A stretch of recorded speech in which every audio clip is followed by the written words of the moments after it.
este cuchillo va a tener algunas bacterias, ¿no? Profesor, pero yo lo he lavado. Usted puede haberlo lavado, pero esa cantidad de bacterias va a disminuir, ¿ya? Disminuye la cantidad de bacterias, pero conforme pasan las horas, esas bacterias van proliferándose cada vez más y más. Igual, los alimentos, conforme pasan las horas, la cantidad bacteriana va multiplicándose exponencialmente, ¿correcto? Y eso sucede más en verano, ¿no? Porque incrementa la temperatura. ¿Y qué hacemos generalmente para disminuir la carga bacteriana de un alimento? Si queremos preservarlo, ¿qué hacemos? A la refrigeradora, ¿correcto? ¿Qué significa? Al mantener a una temperatura baja, el proceso de proliferación bacteriana va a disminuir, va a ser más lento. No significa, profesor, entonces yo lo meto en la refrigeradora, ¿no se va a descomponer el alimento? Sí, pero va a ser más gradual, más lento, ¿no? El crecimiento bacteriano va a ser menor. Por eso dicen que ciertos alimentos deben estar a cierta temperatura, ¿verdad? No lo olvidemos. Y imagínense, les pongo un ejemplo de lo que sucede. Imaginemos, Rosa se fue a Mochifa, o Rosa se va a comer, por ejemplo, una papita rellena acá en la avenida Grau, ¿correcto? ¿Ya? Justo, ¿no? En la avenida Grau, por la parte de la Menara, ¿ya? ¿No? Así es. Y sucede justo donde la tía Benito, ¿ya? Imagínense que la señora que preparaba esa papita rellena un día antes estaba mal, estaba con diarreas. Y justo imagínense que ella vivía por la zona del Agostino, al fondo, ¿no? Por el cerro, la parte más alta, donde no llega agua, no hay agua, no tiene agua. Y justo va al baño, y como no tiene agua, servicios básicos, como hay muchos lugares que no tienen servicios básicos, entonces no se va a poder lavar bien. O a la justa se lava con un trapito, ¿no? Con un trapito, un poquito de agua, ¿no? Mínimo. Entonces su mano va a estar llena de bacterias. Y luego va a comenzar a aplastar la papa, ¿no? Con el tenedor, con su mano, y con su mano va a comenzar a hacer bolitas, ¿no? Por la forma de la papa, ¿sí? Con la mano, ¿no? Imagínense la cantidad de bacterias, Escherichia coli, Proteus, Serratia. Y luego va a comenzar a cortar su lechuguita, ¿no? La lechuga va a comenzar a cortar, va a comenzar a agarrar con su mano, está con bacterias con Escherichia coli, de ir al baño, y después sacar su mano, va a esparcir la sal, y luego con su manito va a mover ahí, para que lo tenga todo listo para el día siguiente, para cuando venga cada avenida Grau y venga su papita rellena, ¿ya? Y encima también va a preparar ella su mayonesa, también se prepara casualmente, manualmente, caseramente, y va a estar contaminada. Y encima va a tener una gran cantidad de bacterias en todos sus alimentos. Y encima está desde la mañana, hace calor, incrementa la temperatura, no tiene el medio ambiente nada más, no lo tiene en refrigeradora, va a tener más o menos bacterias, ¿no? Más bacterias en su colon que está contaminado, ¿no? En esos alimentos. Pero usted no lo puede ver porque ustedes saben muy bien por microscopía, ¿no? Que las bacterias muchas veces no se pueden ver, profesor, ¿no? No podemos ver, son microscópicas, ¿sí o no? Y al final vamos a tener una infección. Es por eso que son muy frecuentes las infecciones gastrointestinales, ¿correcto? Y en el caso de Rosa también por ahí comió un alimento que estaba contaminado, ¿no? Y eso le produjo diarreas. Entonces, cuando uno tiene una infección, ¿qué pasa con el peristaltismo? ¿Aumenta o disminuye? Aumenta. Profesor, ¿qué es el peristaltismo? El peristaltismo son las contracciones que hay a nivel intestinal. Por ejemplo, a nivel de esófago hay musculatura, ¿correcto? Profesor, ¿y por qué hay movimiento? Porque hay contracción muscular. Ya no olvidemos eso, profesor. ¿Y por qué hay peristaltismo? Porque hay contracción muscular. ¿Qué quiere decir? ¿En el esófago hay músculo? ¿Hay músculo acá? Por supuesto, profesor. ¿En el estómago hay músculo? ¿En el intestino delgado hay tejido muscular liso?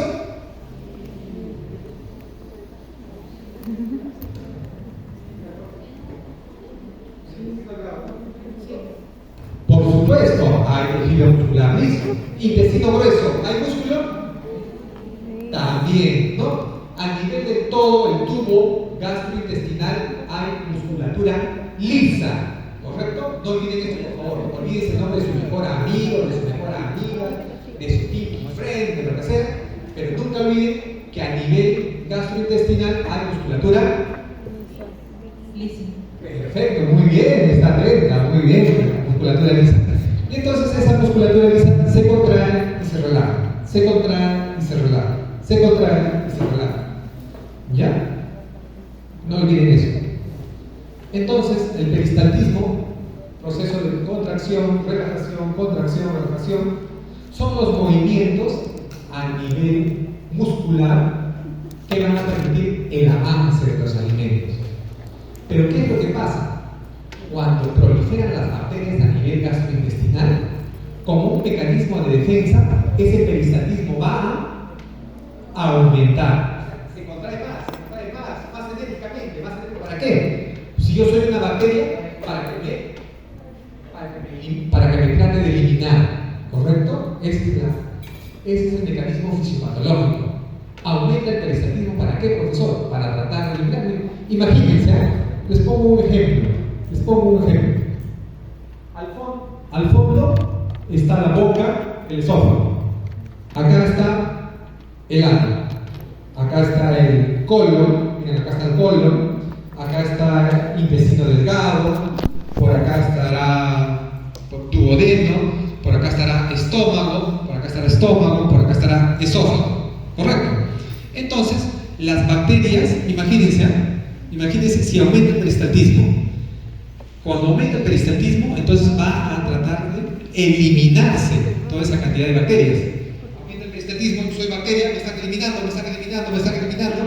Claro, también, cuando aumenta el peristaltismo, también va a aumentar la excreción de agua, iones, electrolitos, ¿no? Entonces, miren, va a salir la famosa diarrea, se va a excretar, ¿correcto? La diarrea. Las deposiciones en consistencia líquida es un mecanismo de protección. Profesor, ¿hasta cuándo? Hasta que disminuya ese proceso bacteriano, ese proceso infeccioso. Muchas veces también puede ser viral, ¿ya? Muchas veces puede ser viral esa infección, no olvidemos. Y entonces la pregunta, ¿existirá alguna alteración en su motilidad intestinal de nuestra paciente Rosita?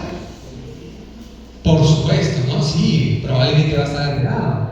Y la pregunta es, ¿presentará deshidratación? ¿Puede presentar deshidratación? Correcto, ¿no? Cuando una persona tiene diarreas, ¿qué pierde? Agua principalmente, no pierde agua. ¿Solo agua?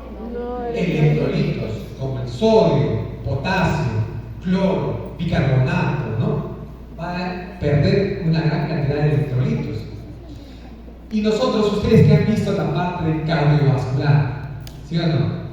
Para que exista el fenómeno de contracción cardíaco, por ejemplo, hay un lugar donde se inicia la actividad eléctrica del corazón. Por pregunta de examen, ¿no? El nódulo sinusal. El nódulo sinusal, el marcapaso cardíaco, es la zona donde se inicia la actividad eléctrica. Y para que se inicie la actividad eléctrica, eso es debido a diversos iones, ¿no? Hay diversas fases, ¿no? La fase 1, la fase 2, la fase 2 conocida como fase de meseta, ¿no? Luego la fase 3 descendente, luego hay una fase 4, ¿correcto? Hay diversas fases. Y entonces, en esas fases, ¿se necesitan o no se necesitan iones? Sí, se necesitan iones, profesor, para la actividad eléctrica, para la transmisión del potencial de acción. Entonces, también, profesor, ¿hay estímulo eléctrico o hay actividad eléctrica a nivel gastrointestinal? ¿Qué dice? ¿Hay estímulo eléctrico a nivel gastrointestinal? Por supuesto, profesor, claro. O sea, ¿quién va a inervar ese músculo? Va a haber una inervación. La musculatura lisa a nivel gastrointestinal va a estar inervada. ¿Correcto? Entonces, profesor, ¿qué pasa si una persona tiene diarrea? Se van a afectar los iones. Y si se afectan los iones, también puede traer o no compromiso neurológico del paciente. Por supuesto, profesor. La sinapsis, ¿no? Es un proceso mediante el cual hay actividad eléctrica, un potencial de acción, y depende de iones, del movimiento de iones. Es por eso cuando una persona, una gestante, tiene una deshidratación severa, puede haber síntomas neurológicos, confusión, estupor, puede llegar al coma, ¿correcto? Profesor, a partir de solo una deshidratación, sí, si la deshidratación es severa, pero imagínense al bebé, al producto. ¿Se puede complicar o no? Sí. Por supuesto, porque si pierde agua la mujer, también va a haber una disminución de la perfusión del flujo sanguíneo hacia el bebé. Va a haber una disminución de los electrolitos hacia el bebé también, ¿correcto? Y eso va a traer problemas también al producto.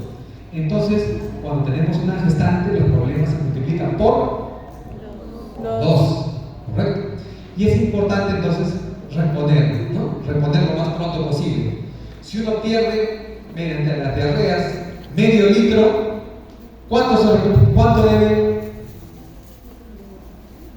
recibir? ¿Nosotros como obstetra podemos hacernos nuestro propio control prenatal? Creo que no. Sí.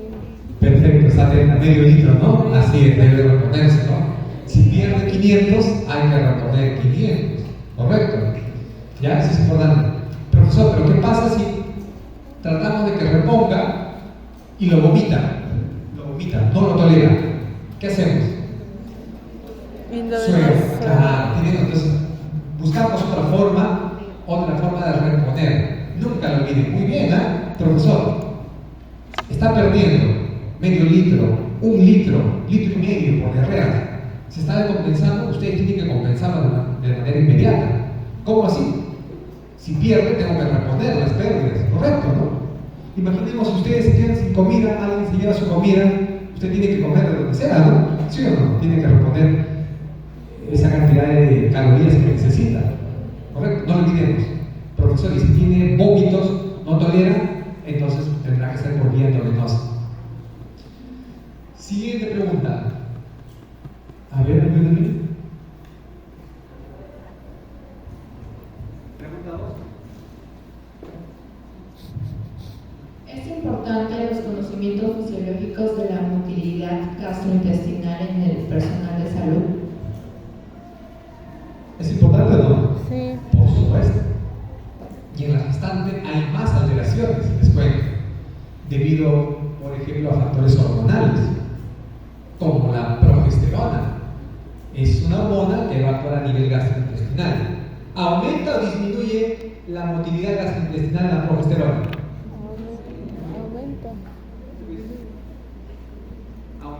¿Aumenta la actividad gastrointestinal?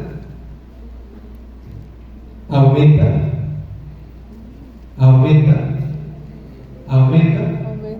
¿La progesterona aumenta la actividad gastrointestinal? A ver, su compañera, ahí está con su post. ¿Aumenta o disminuye la motilidad intestinal en una gestante de la progesterona? Digo, ¿aumenta o disminuye? ¿Qué hace? ¿Cómo? Yo dije eso. Pasa el micrófono. Dile que juegue, yo dije aumenta.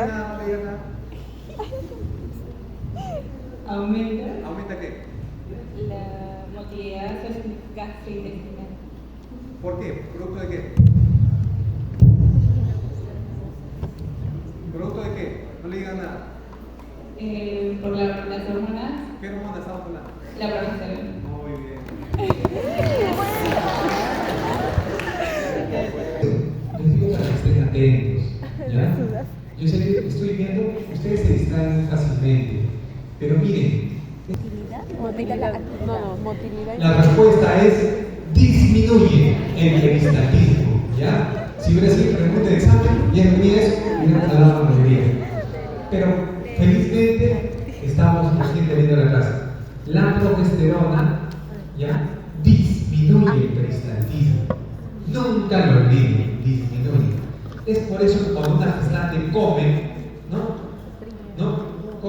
imaginemos que come un plato de frijoles o su seco, ¿va a estar normal horas después? No. No, va a estar empotada, va a estar con distensión abdominal. En la noche probablemente ya no va a comer, ¿no? Parece que tengo pesadez en el estómago. Siento que estoy con el estómago lleno, pero ya ha comido a las 2 de la tarde, que son las 9 de la noche. Sí, pero no sé qué me pasa, ¿no? Ahora cuando como algo, siento que hay distensión en el abdomen, cierto, eructos, ¿no? Todo eso. ¿Es por qué? La pirosis, ¿no? Correcto, muy bien. ¿Por qué? Porque el peristaltismo disminuye. Y si el peristaltismo disminuye, entonces el vaciamiento gástrico, lo que va a pasar del estómago a los intestinos va a ser más lento. ¿Ya? No lo olvidé.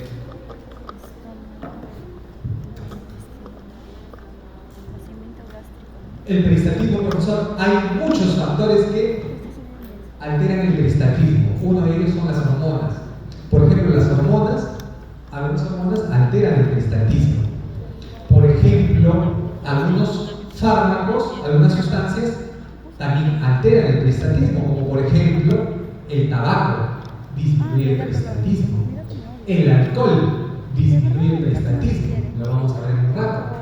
Por ejemplo, las grasas, cuando ustedes comen grasas, frituras, chicharrón, ¿correcto? Disminuye el peristaltismo. ¿Ya? Y ahorita vamos a explicar paso por paso.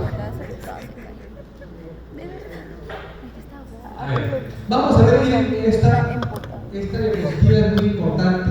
Ya hay una pregunta del examen que hicimos el año pasado, justo en su escuela. Las funciones del aparato digestivo. ¿Cuántas funciones tiene? 6 funciones. Primera función es la ingestión. Miren, un ratito, voy a ver mis tiempos.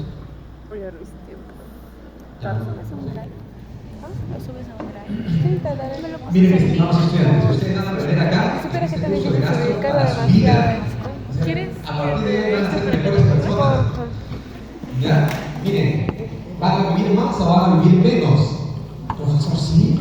Por supuesto. Miren. Primera función, la ingestión. ¿Qué significa? Que cuando yo ingiera mis alimentos, ¿a qué hora tiene que ser? ¿A cualquier hora? No, a mis horas adecuadas. Miren, por eso estamos relojito, ¿no? Mis alimentos yo debo ingerir a las horas adecuadas. Profesor, ¿pero qué pasa si yo no consumo alimentos? Si yo no consumo alimentos, por ejemplo, tengo examen, me vine así sin comer, es decir, ¿no? Por estrés, ustedes liberan más adrenalina. Y esa adrenalina se libera al torrente sanguíneo. Luego, esa adrenalina, miren, va a actuar, ¿dónde? A nivel de las células G, a nivel del estómago. En el estómago hay unas células que se llaman las células G. Entonces, profesor, ¿y esas células G quién las estimula? La adrenalina, que se ha producido por incremento de estrés. Luego, esa adrenalina que actúa en la célula G va a producir una hormona, la hormona G de gastrina. La célula G produce gastrina. Fácil, ¿eh? Célula G produce gastrina. Facilito, ¿no? Produce gastrina. Y esa hormona gastrina, ¿dónde actúa? Va a actuar en otra célula del estómago, la célula principal U oxíntica. Y esa célula principal U oxíntica, ¿qué produce? Ácido, muy bien, delegado, ácido clorhídrico, HCl, ¿no?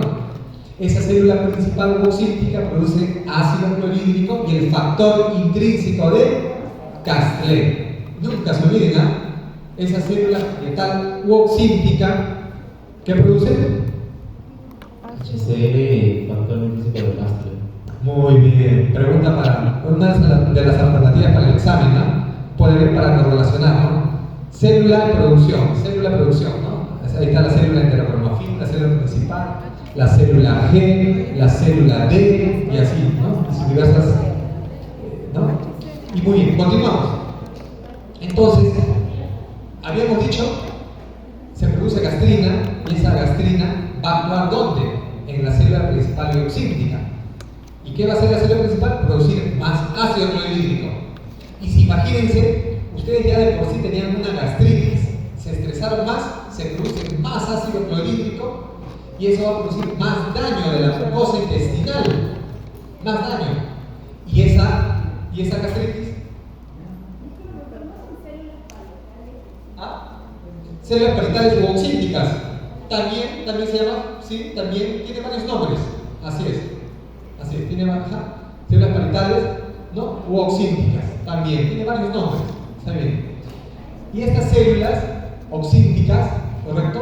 a producir ácido clorhídrico. Escuchen por favor, estas células oxípticas, al producir ácido clorhídrico, ¿qué van a producir? Más daño e inflamación de la mucosa intestinal. Y si antes era una gastritis, luego ¿qué se va a transformar? En una úlcera, ¿no? En una úlcera. Y esa úlcera, si sigue el daño, la lesión, toman por ahí alcohol, tabaco, esa úlcera, ¿qué se va a transformar? Se puede perforar, ¿no? Se puede perforar. También podría, cáncer alejado, pero podría ser. Más posibilidades hay que se pueda perforar. Y eso ya es una emergencia quirúrgica. ¿Ya? Y miren, por eso es importante no comer a nuestras horas. Sí. Otro, la alimentación tiene que ser una alimentación balanceada, ¿no? Que tenga carbohidratos, que tenga proteínas, que tenga lípidos, que tenga frutas y verduras. Por ejemplo, miren, voy a hacer una pregunta así al azar, más o menos. ¿Cuántas frutas al día debemos consumir?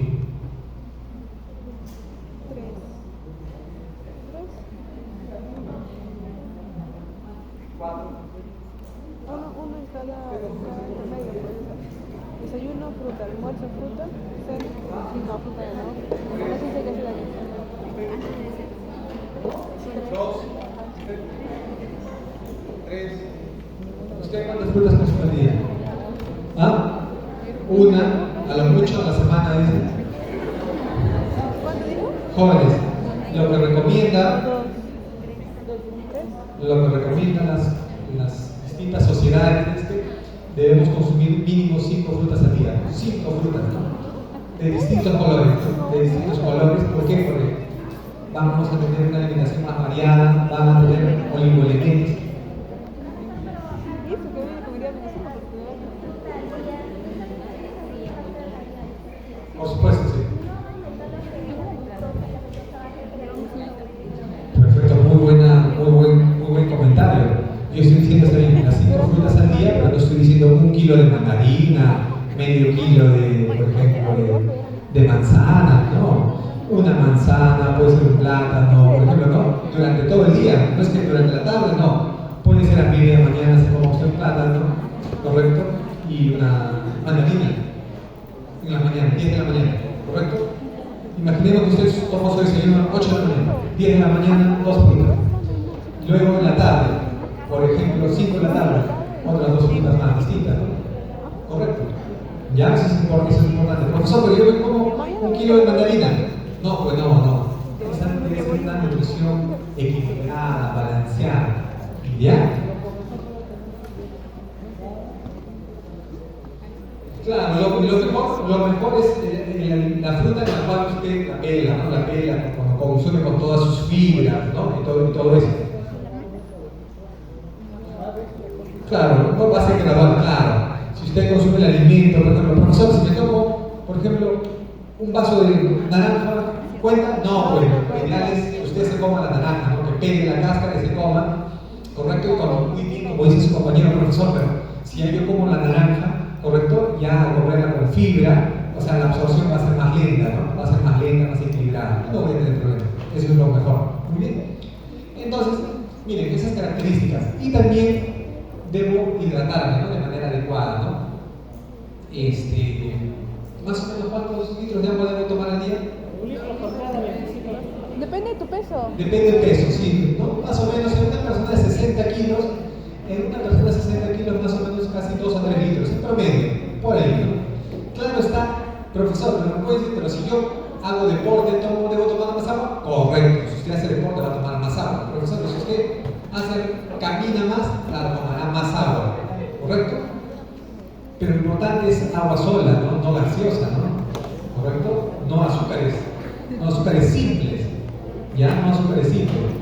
Tienen un punto menos en el examen los que están con gaseosa, ¿verdad? Muy bien. Punto no, pero Ya.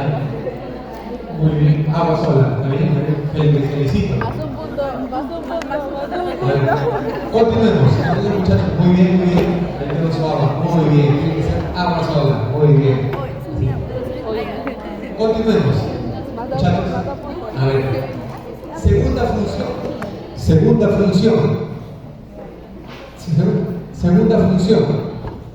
función es la secreción. Generalmente a nivel gastrointestinal se van a producir secreciones.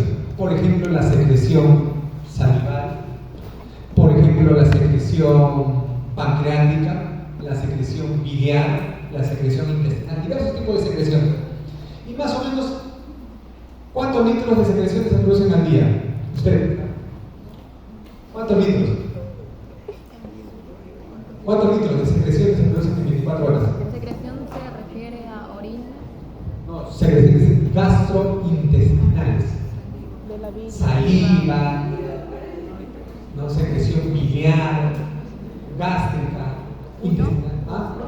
1 litro, ya muy bien. ¿Alguien más?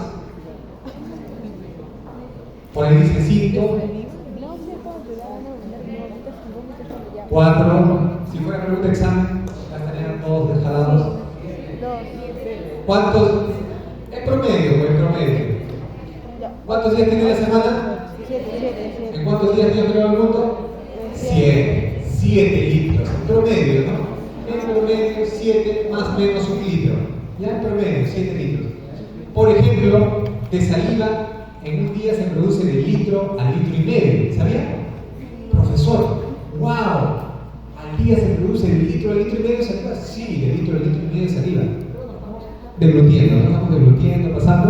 En promedio, de litro a litro y medio. Saliva nada más, ¿ah? Bilis más o menos es 1 litro a litro y medio. Miren, hay varios litros, ¿no? Para las demás secreciones que lo vamos a ver. Entonces, en promedio se producen de secreciones 7 litros. Profesor, ¿y eso en qué ayuda? ¿De qué sirven las secreciones? Ayudan al proceso de digestión, transformar las partículas grandes en partículas más pequeñitas. Y esas partículas más pequeñitas se van a poder absorber. Por ejemplo, si usted come su pan con chicharrón, por ejemplo, si usted come sus ensaladas, ¿correcto? Su ensalada de lechuga, con tomate, por ahí con su porción de, por ejemplo, de una proteína, ¿no? Esas partículas grandes se van a transformar en partículas pequeñitas gracias a la ayuda de las secreciones gastrointestinales, ¿correcto? ¿Ya? Esas secreciones también van a tener enzimas para carbohidratos, van a tener enzimas para proteínas y van a tener enzimas para lípidos, ¿correcto? ¿Ya? También. Profesor, ¿y esas enzimas en qué ayudan? En el proceso de transformar partículas grandes en partículas más pequeñas. Entonces tenemos enzimas, ¿para qué dijimos? ¿Enzimas para qué tenemos?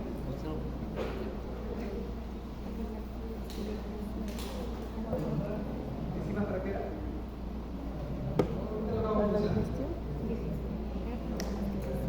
¿Para qué tenemos enzimas? Para carbohidratos, proteínas y lípidos, ¿no? Estimados estudiantes, miren, escuchen, yo sé que quizás se han bendecido estudiando toda la noche para cardiología, pero por favor presten atención. ¿Ya? Presten mucha atención, estimados estudiantes. ¿Ya? Porque miren, yo sé que muchos de ustedes están acá, pero mentalmente no se están, a veces otros se están distrayendo un poquito.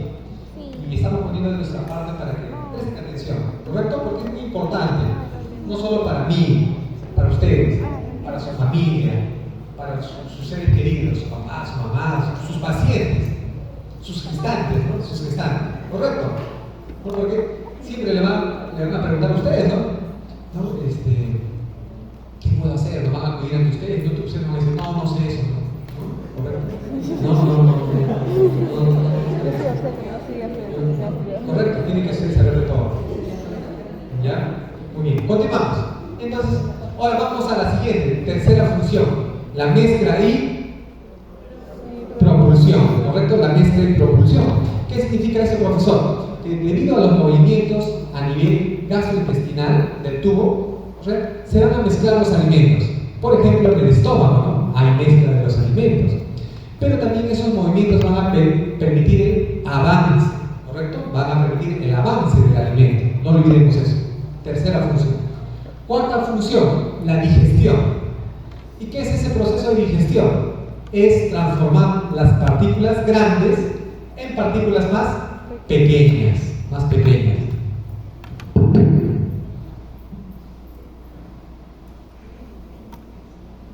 Por ejemplo, miren, acá tenemos una molécula, ¿qué es esto? Es la lactosa, no, glucosa.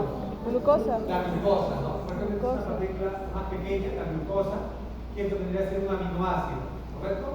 Miren, acá tenemos, miren, un alimento macro, grande, y acá partículas más pequeñas, como la glucosa, como un aminoácido.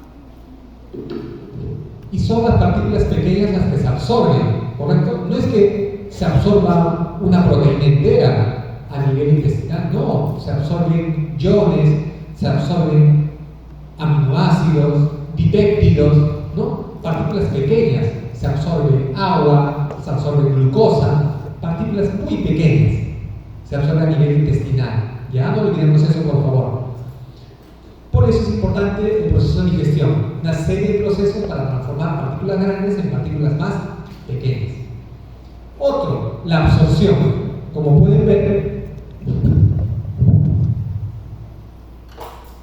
miren, acá está la vellosidad intestinal. ¿Se puede ver la vellosidad intestinal? Sí. Parece una sierrita, ¿no? Son las vellosidades intestinales, por ejemplo, acá se está absorbiendo. Esto vendría a ser la luz intestinal, y acá vendría a ser el torrente sanguíneo. Por ejemplo, acá está un ion sodio, acá está agua, y cómo se va absorbiendo por las vellosidades intestinales. Y luego, ¿a dónde va a pasar? Al torrente sanguíneo. Pasa al torrente sanguíneo. Entonces, quinto proceso o quinta función, la absorción. Es el pasaje de partículas pequeñas de la luz intestinal al torrente sanguíneo. Y cuando pasa al torrente sanguíneo, se va a distribuir por todo nuestro organismo.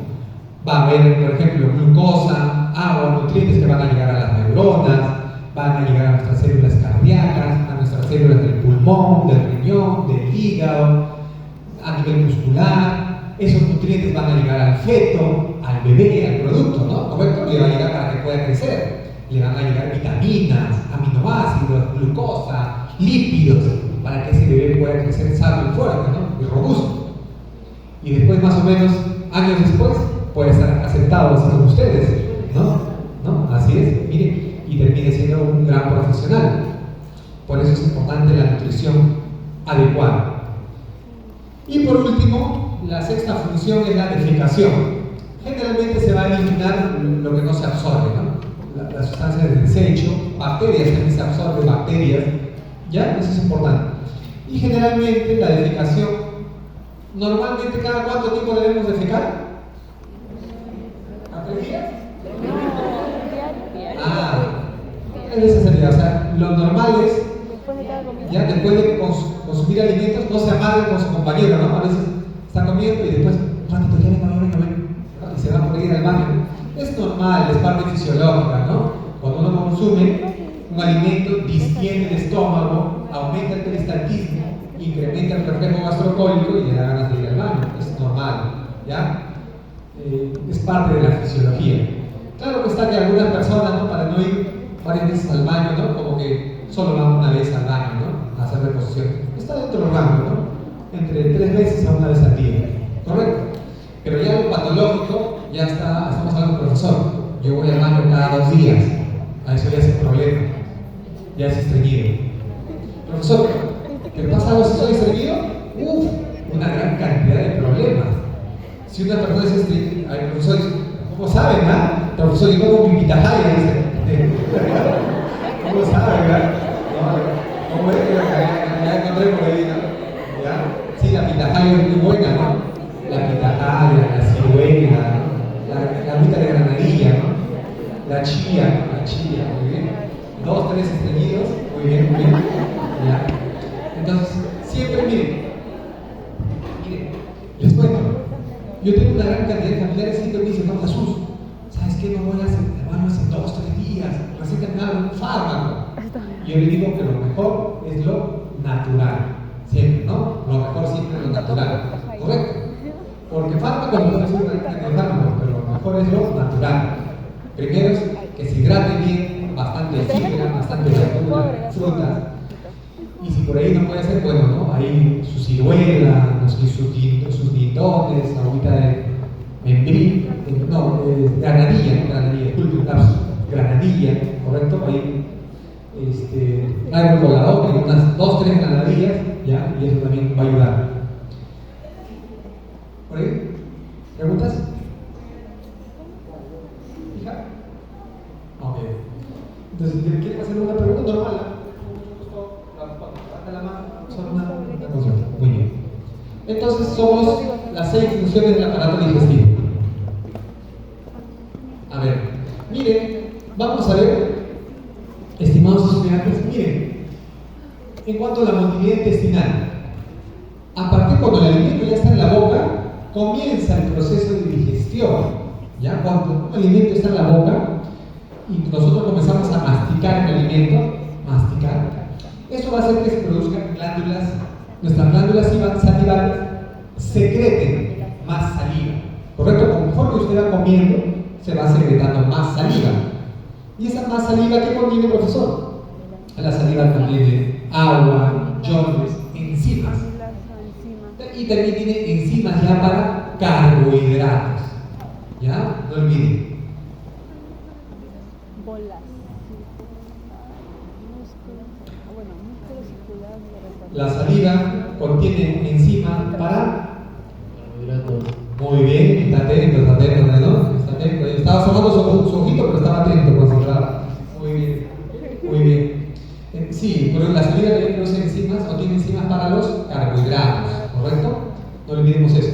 Profesor, y luego, por eso es importante siempre masticar bien los alimentos, ¿no? Nada que masticar y de gluten. No. Siempre es importante masticar varias veces, ¿no? Mínimo 10 veces, ¿no? Mínimo, ¿no? Correcto. O hasta que los alimentos estén triturados, ¿no? Importante. Puede decir, profesor, pero usted me dijo 10 veces. Yo tenía una carne dura, después de 10 veces masticar ese día grande, no, pero ya será más veces, pues. ¿Ya? Y cuando ese alimento pase por el esófago, también. ¿El esófago habrá peristaltismo o no? Sí, estimados estudiantes, por el esófago también hay peristaltismo. El esófago es un tubo alargado, más o menos mide 22-24 centímetros, más o menos 22-24 centímetros el esófago. Y por ahí también van a pasar los alimentos.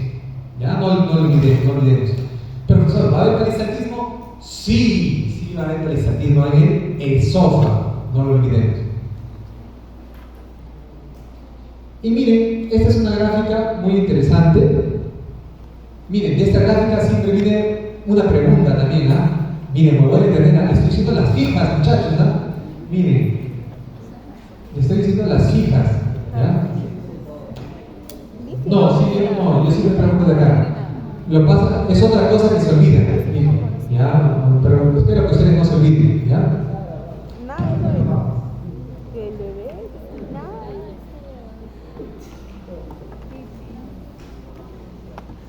¿Ya? ¿Se escucha todo? Sí, muy bien. Por ejemplo, vamos a ver, esto es un borde del intestino. Vamos a ver, es un borde del intestino. Miren, esta es la parte más interna, ¿no? Esta es la parte más interna. Esta parte más interna, ¿cómo se llamaría? Tiene capas. O sea, esto, miren, estimados estudiantes, todo esto es el grosor de la pared. Todo esto es el grosor de la pared. ¿Ya? La pared del intestino. Esta es la capa más interna y esta es la capa más externa. Capa más interna y capa más externa. ¿Y la capa más interna cómo se llama? Mucosa. La capa más interna que está en contacto con los alimentos. Con los alimentos, ¿no? Los alimentos van a pasar por la luz intestinal, van a pasar por aquí, por la luz intestinal. Entonces, ¿qué capa es la que está en contacto con los alimentos? La mucosa. Muy bien. Y debajo, miren, esto debería ser de color rosado. Y debajo de la mucosa, ¿qué capa estará? Esto de acá, ¿qué es? La muscularis. La submucosa, ¿no? La submucosa. Y esto va a ser la submucosa. Y debajo de la submucosa, ¿qué capa viene? La serosa. La capa muscular. La capa muscular. Como ustedes pueden ver, esto se ve el puntero. Sí, esto vendría a ser la submucosa. Y lo que está más externamente vendría a ser la capa muscular. ¿No? Es la capa muscular. Y finalmente ya la última capa, la más externa, vendría a ser la Serosa. serosa. Serosa. ¿No? Entonces, la más interna, mucosa, luego submucosa, luego muscular y luego la última, la serosa.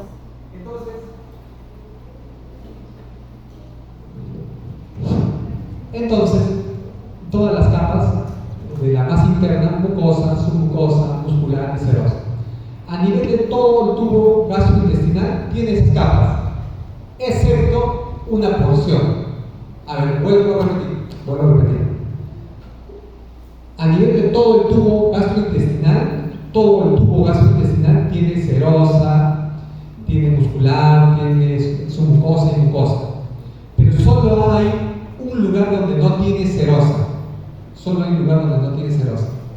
¿El recto? ¿Cuál es? ¿El recto? ¿Qué órgano no tiene serosa? Órgano. ¿Qué órgano? ¿Esófago? A ver, clave A, esófago, clave B, estómago, clave C, duodeno, clave E, intestino delgado, clave E, intestino grueso. ¿Cuál no tiene serosa? Grueso. El esófago, ¿ya? El esófago no tiene serosa, ¿ya? No tiene serosa. La pared del esófago es delgada, mide milímetros y fácilmente se puede perforar, ¿ya? Fácilmente. Por eso cuando ustedes comen pescado, miren, yo les cuento algo, miren. Yo en UCI, miren, y eso habré tenido varios casos de personas que cuando comen pescado, una espina se han pasado y esa espina se ha quedado en el esófago.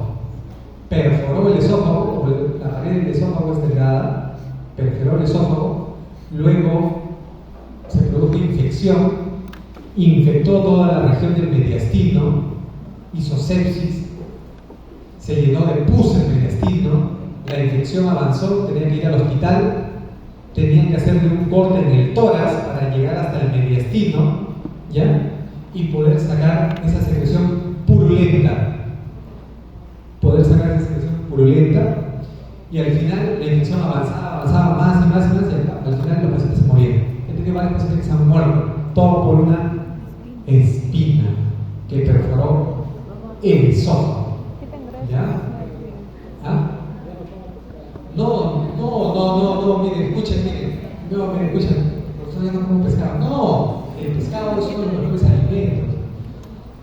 Yo como pescado, lo que les digo no significa que no coman, no. Cuando coman con calma, con cuidado, no sé. Eso es lo más importante, ¿no? O sea, es un gran alimento, ustedes saben, ¿no? Mejor que las carnes rojas, lo que se recomienda es pescado, ¿no? 3 veces por semana, ¿no? Y sobre todo a las gestantes, ¿no? Que necesitan más. Entonces, coman de manera pausada, mastiquen bien. Ya lo he visto en personas jóvenes como ustedes. A ver, continuamos. Aparte, vamos a ver, escuchen.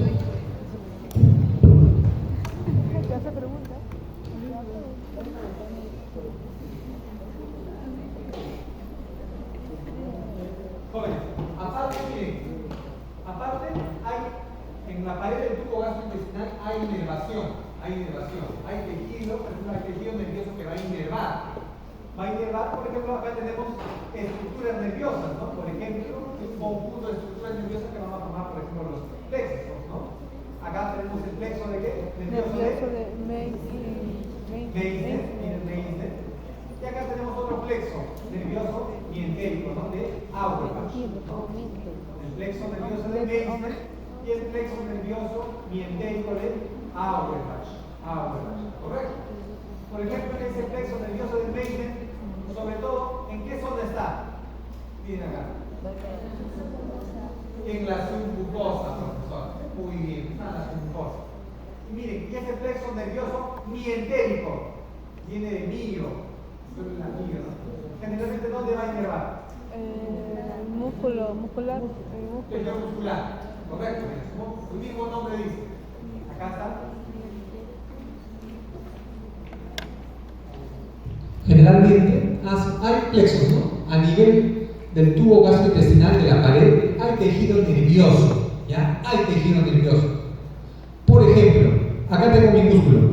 Mi músculo dice, si yo quiero contraer, es porque llega información de la corteza, esa información viaja, luego pasa por el tronco, luego por la médula, de la médula salen nervios, los nervios periféricos, y llegan a inervación y llegan hacia el músculo. Yo en contracción y yo contraigo. ¿Correcto? ¿Ya? Se genera la información en el cerebro y luego llega, ¿no?, mediante una neurona periférica y estimula el músculo. Igual, para que ocurra el peristaltismo también hay inervación. Y esto a través de los plexos nerviosos de Meissner y de Auerbach. ¿Ya? Es tejido nervioso. Y un plexo, ustedes saben que es un conjunto de estructuras nerviosas. Por ejemplo, hay el plexo cervical. Ustedes han llevado anatomía, ¿no? Perfecto, ya han pasado, todos han pasado anatomía, por eso están acá. ¿Correcto? Ah, están llevando. Ah, ya, muy bien. Correcto. Entonces, bueno, estamos repasando de paso, ¿no? Hay un plexo cervical, brachial, hay un plexo torácico, hay un plexo sacro, hay un plexo lumbar, ¿correcto? Un conjunto de estructuras nerviosas. Y profesor, también a nivel gastrointestinal hay los plexos. ¿Ya? Muy bien, no vamos a olvidar. Continuamos.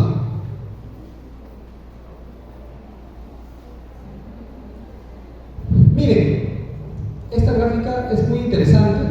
¿Por qué? Miren, porque, a ver, vamos a señalar.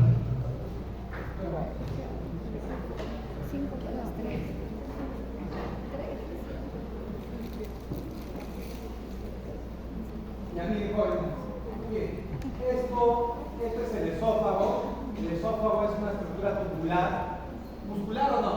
Sí. Sí. Miren, acá en la parte superior tiene un esfínter. Un esfínter es una zona considerada como una válvula. Así es, que se cierra, se abre, ¿no? Es una válvula. En esa zona del esfínter hay un engrosamiento del tejido muscular, ¿correcto? En esa zona del esfínter generalmente hay engrosamiento del tejido muscular y que va a permitir ser como una válvula que pasen los alimentos. Entonces, acá tenemos un esfínter esofágico superior y así como hay un esfínter esofágico superior, habrá un esfínter inferior. Así como hay un esfínter esofágico superior, habrá un esfínter esofágico inferior. Perfecto. Ahora sí, muy bien. Hay un esfínter esofágico inferior. Correcto. Entonces, profesor, hemos dicho que a nivel de todo el esófago hay peristaltismo. ¿Ya? Hay peristaltismo. Y es producto de ese peristaltismo se van a generar ondas. ¿Ya? Ondas, por ejemplo, de actividad eléctrica, de un potencial de acción. Y esto, profesor, vendría a ser un reflejo, miren, vendría a ser un reflejo, por ejemplo, unas ondas, acá una gráfica de presión, miren, acá presión milímetros de mercurio. Y miren, cómo va a variar estas ondas de presión conforme pasan los alimentos por el esófago. Profesor, vuelvo a repetir. Cuando un alimento pasa por el esófago, parte superior, por esta región se va a contraer, va a haber incremento del peristaltismo. ¿Para qué? Para que el alimento avance. Conforme va avanzando, va aumentando el peristaltismo en esta región. Entonces va a haber un incremento de esa presión. Hay un incremento de la presión muscular, presión esofágica conforme va pasando el alimento. ¿Correcto? ¿Ya? Para que ustedes tengan una idea, por ejemplo, los alimentos aproximadamente se demoran en pasar por todo el esófago unos 8 o 10 segundos. O sea que como yo paso el alimento y ese alimento está por el esófago, se genera cierta presión, ¿no? Incrementa el peristaltismo, se contrae. Por ejemplo, miren, ¿no? Imaginemos, acá estoy con mi dedo, ¿correcto? ¿Estoy ejerciendo presión o no? Sí. ¿Qué pasa si yo hago esto? ¿Estoy ejerciendo presión o no? ¿Más presión? ¿Más o menos? Más presión. Igual. Por ejemplo, ahorita no estoy pasando alimento. Pero, ¿qué pasa cuando yo consumo alimento? El el glicemicismo va a aumentar, la presión va a aumentar. ¿Para qué? Para que puedan avanzar esos alimentos por el esófago, ¿correcto? Es por eso que hay cambios en la presión a nivel esofágica conforme pasa por el tubo esofágico. ¿Ya? No olviden eso.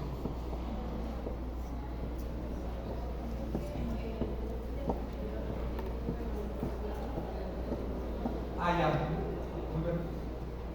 Muy buena pregunta. Profesor, ¿por qué en el esfínter, en la parte superior, la presión es mayor? ¿Por qué? Porque está la zona del esfínter, ¿ya? En la zona del esfínter la presión es mayor, porque es una válvula que va a permitir que esté cerrada esa parte. Va a estar la presión mayor, ¿no? Imagínense. Imagínense que todo esto es el tubo esofágico y miren, y acá ponemos a más personas, miren acá, justo, acá más personas, ¿no? Personas de seguridad que están acá, no dejan pasar a nadie, ¿correcto? Van a permitir que pasen uno por uno. Entonces, si varias personas quieren pasar por acá, ¿habrá varias personas acá, no?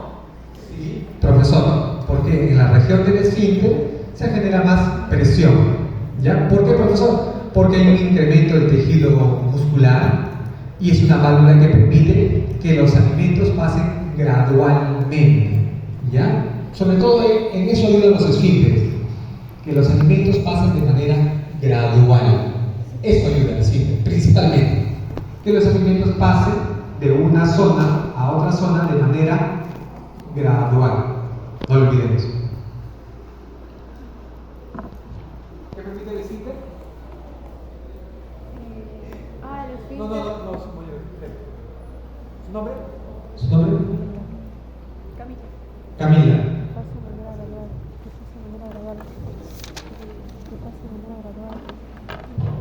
¿Qué permite el esfínter, Camila?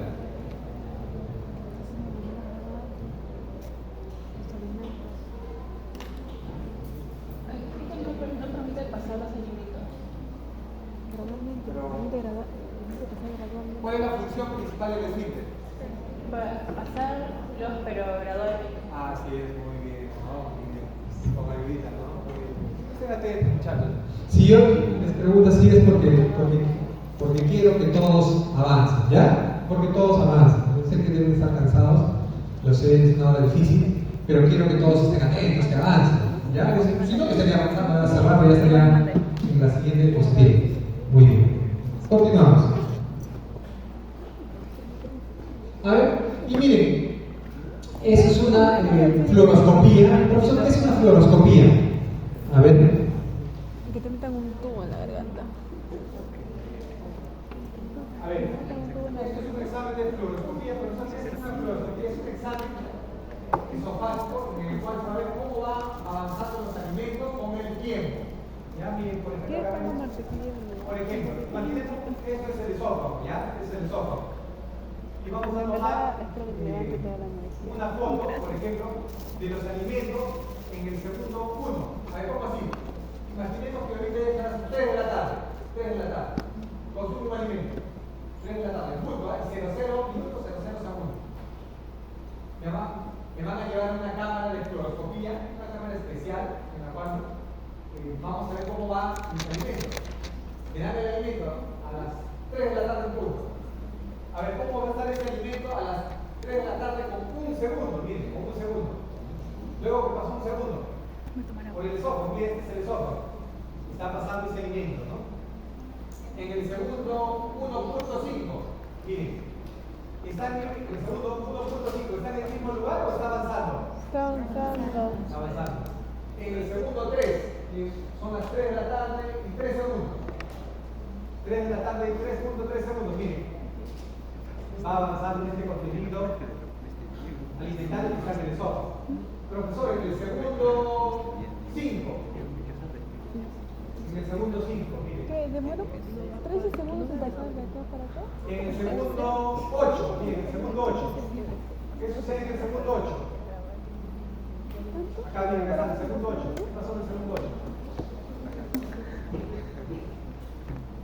En el segundo 8 queda, el alimento queda todavía en el esófago o ya pasó todo el esófago. Hasta acá no, Este es el segundo. no me está contando. Ah, acá. Ahí sí puede ser. Hay un poquito, ¿no? Hay un poquito. En el segundo 13. Ya no está. ¿Hay algo en el esófago? No. Ya no hay absolutamente nada, ¿correcto? Entonces, este es un examen para que vean ustedes, porque en el transcurso de los segundos, ¿correcto? Ese contenido esofágico de los alimentos va avanzando. Y conforme va pasando por el esófago, va generando cierta presión, ¿correcto? Conforme pasa por aquí esta parte, genera cierta presión en milímetros de mercurio. Conforme pasa por la parte media del esófago, genera cierta presión. O sea, conforme el alimento vaya pasando por el esófago, va a aumentar la presión esofágica en milímetros de mercurio, ¿correcto? Y aproximadamente después de 8, más o menos al segundo 13, ya no vamos a encontrar contenido alimentario en el esófago, porque ya pasó. ¿Se entendió? ¿Pregunta? ¿Ahí ¿entendió esa parte? Sí, ¿no?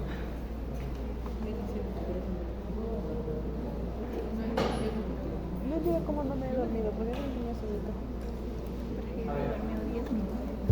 A ver, muchachos. Entonces, miren, hay diversas sustancias que actúan en el esfínter esofágico inferior. Pero ¿qué significa? Por ejemplo, miren, hay sustancias que aumentan, ¿no? La presión en el esfínter esofágico inferior, y hay sustancias que disminuyen la presión en el esfínter esofágico inferior. A ver, para que se pueda entender eso. Imaginemos, miren, arriba, este es el esófago, arriba está el esfínter esofágico superior. Y esto es el esfínter esofágico inferior, ¿correcto? Muy bien. A ver, ¿qué sustancias disminuyen el esfínter esofágico inferior? Por ejemplo, las grasas, por ejemplo, arriba, ¿no? Disminuyen el esfínter esofágico inferior, la presión.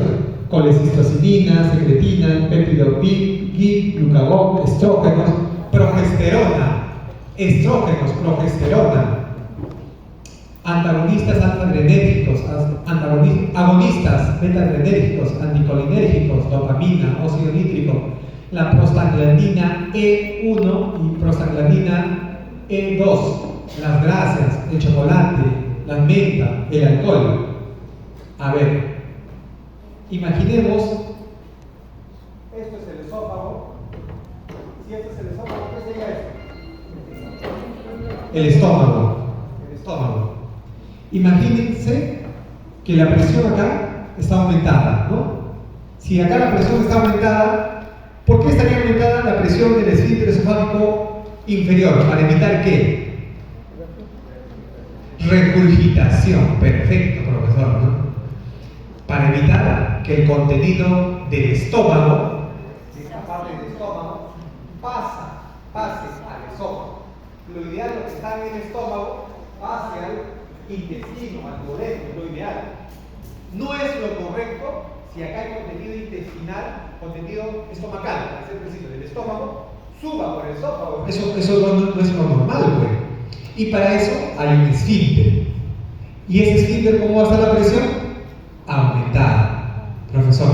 Y ese esfínter va a ser como una válvula. No va a permitir que ascienda el contenido gástrico. ¿Correcto?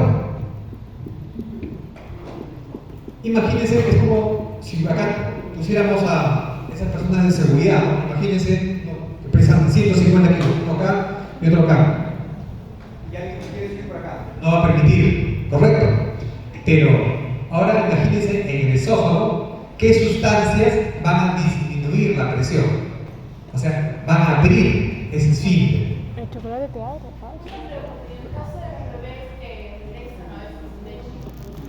Muy buena pregunta.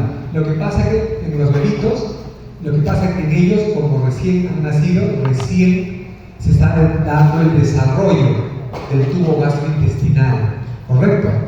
Igual, no significa, o sea, todo su sistema va creciendo, se va desarrollando, se va perfeccionando. Y ese esfínter esofágico inferior está no es tan potente, no es tan fuerte, ¿correcto?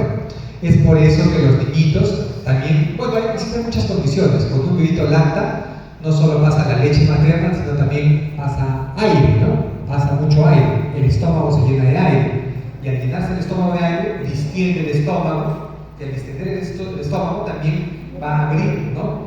Abrir el esfínter esofágico inferior, y eso puede causar también reflujo, también. Y aparte también no está bien desarrollado los esfínteres esofágicos. Por eso tienen a regurgitar. Por eso que después que uno ha comido, ¿no? Generalmente solo se debe quedar leche y debe eliminar los gases. Por eso que se le carga, ¿no? Se le da palmaditas para que pueda eliminar. Lo que pasa cuando succiona no solo succiona leche, succiona aire, ¿correcto? Succiona aire, una gran cantidad de aire. Y tiene que eliminarse ese aire, porque si no distiende el estómago, ¿correcto? ¿Ya? Y sobre todo, ¿saben cuándo hay más reflujo? Cuando toman leche, cuando no toman leche, cuando toman fórmula. La fórmula no es leche, ¿verdad? La fórmula no es leche. La fórmula es fórmula, no es una sustancia industrial, química, etc. ¿Correcto? Tiene distintos aditivos, ¿no? Algunos dicen, uy, le estoy dando la lechita, ¿no? Ustedes saben muy bien, ustedes son los expertos, ¿no? La única leche es la leche materna, ¿no? La otra son fórmulas, ¿correcto? Por ejemplo, las fórmulas disminuyen la presión del esfínter esofágico. Y si disminuye esa presión, va a estar disminuido, va a permitir que haya reflujo, ¿correcto? Y el contenido del estómago va a ascender por el esófago. Por eso, los bebitos que toman fórmula tienden a presentar más reflujo, más aspiraciones. Se pueden aspirar, pueden hacer neumonía, se pueden morir, ¿correcto? ¿No? Y también va a disminuir, ¿no? Va a disminuir el peristaltismo también, generalmente en él. Bueno, y las otras sustancias que disminuyen el peristaltismo y la presión del esfínter es, por ejemplo, los estrógenos, progesterona, ¿no? Es por eso que la gestante, ¿no? Come algo que está que me arde, está raro, está que me arde, va a decir usted, ¿no? Está que me arde toda esta parte, reflujo, pues. Ellos saben que es reflujo. Va a sentir que quema esta zona, que arde.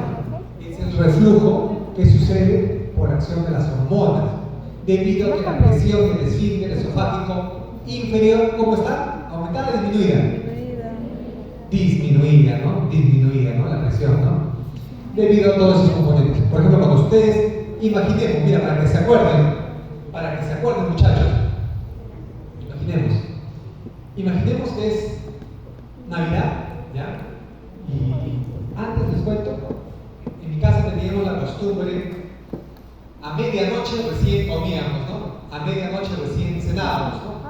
Pero ya cuando llevé fisiología, ¿no? Y comprendí eso, dije, mamá, ya nunca más esperemos medianoche, mejor todo temprano, ¿no? 8 de la noche más.